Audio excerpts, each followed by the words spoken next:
দেখো তুমি কি আছে জোরে নিঃশ্বাস নিয়ে ছাড় বুঝছিস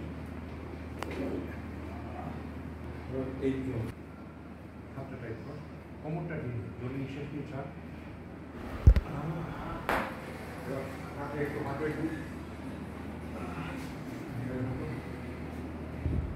ঠিক আছে এই তো বলে দাও কেমন লাগছে একদম ঠিকঠাক হয়ে যাচ্ছে।